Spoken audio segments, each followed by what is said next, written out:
평등사상, 신분제의 붕괴, 신흥부자의 출현. 전쟁은 모두를 똑같이 가난하게 만들었다. 그것은 수천 년을 짓눌렸던 이 땅의 신분제 질서를 단번에 해체한 것이었고, 이전까지만 해도 농촌에는 머슴이 있었다. 신분 상승의 기회를 모든 이에게 개방한 것이기도 했다. 역사학자 커밍스의 말이다. 혈연과 지연이 그토록 견고했던 나라에서 근대화의 전 단계라 할 수 있는 주인 없는 시대가 도래한 것이었다. 그런 면에서 전쟁은 사회적 평등을 만드는 훌륭한 장치였다. 다만 신분 질서의 해체는 사람들마다 그 의미가 달랐다. 상류층에게는 절망이었지만 하층민에게는 새로운 기회였다.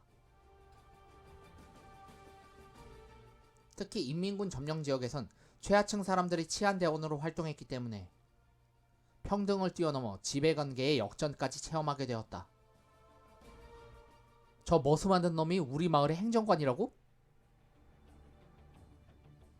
하지만 유엔군이 땅을 수복하면서 권력 구조는 다시 재편되었으니 한번 맛을 본 사람들은 과거처럼 지주의 밑에서 도저히 있을 수가 없었다. 쳇, 아니 꽂고 눈꼴 시려서. 전쟁이 끝나고 도시로 이주하는 사람들이 유난히 많았던 이유는 바로 이러한 시대적 상황과 무관하지 않았다. 다만 50년대는 산업의 발전도 없이 사람들이 도시로 몰렸다고 해서 흔히 산업화 없는 도시화 현상이라고 말한다는. 반면 기존의 신분제에서 상류층에 위치했던 사람들에게는 신분의 역전은 지옥과도 같은 경험이었다.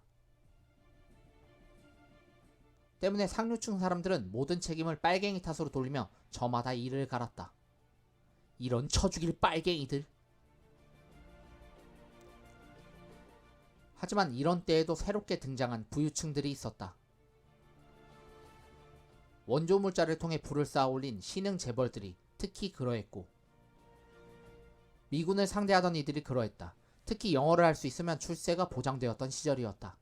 숙박, 주류, 매춘업과 같은 전시의 귀한 서비스를 공급하던 이들도 벼락부자의 대열에 당당히 합류할 수가 있었다.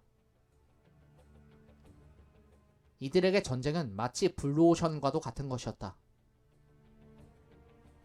극단주의, 흑백 논리, 회기라. 이념의 전쟁이었던 한국 전쟁은 우리 사회에 극단주의를 심어놓고 말았다.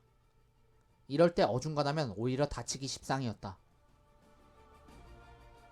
차라리 극우던 극좌던 극단적으로 치우치면 보호를 해줄 우군이라도 생겼지만 이더조도 아니면 양쪽으로부터 의심을 받아 살아남기 힘들었다. 때문에 전쟁은 평범한 시골의 무지렁이 농부까지도 극단적인 선택을 강요하게 만들었고 모든 인간을 가만히 내버려 두지 않았다. 그야말로 흑백 논리가 지배하던 시대였음. 극단주의는 곧 하나의 생각, 하나의 사상을 강요했고 사회는 다양성을 용납하지 않았고 극도로 획일화됐다. 살벌한 분위기 속에서 흰색도 검다고 가르치면 그냥 검은색이라고 따라 배워야 됐고 고양이가 개로 둔갑하는 세상이었다. 하지만 극단주의의 폐해는 심각했다.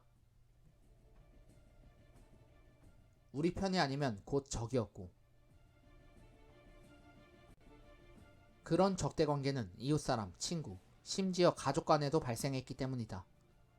마을 사람 중에 누구는 국군으로, 누구는 인민군의 의용군으로 끌려갔고 누구는 토벌대로 가고 누구는 공비가 되기도 했지만 대부분은 본인 의사와 무관하게 선택한 길이었다. 학교 선생님들 중에도 국군으로 전쟁에 나간 분이 있는가 하면 좌익 부역자로 학살당한 분도 계셨다. 하지만 전쟁을 거쳐간 사회는 냉정했다. 그런 사정은 결코 봐주지 않았다. 이 편 아니면 저 편만 있었고 중간은 존재할 수 없었다. 무찌르자 오랑캐, 공비 토벌가, 어디서든 노래는 군가뿐이었다. 영순의 아버지는 공비로 붙잡혀가 소식이 없었는데 영순은 공비 토벌가를 목이 터지도록 불렀다. 중간을 허용하지 않는 문화, 그것이 전후 대한민국을 짓눌렀던 풍토였던 것이다.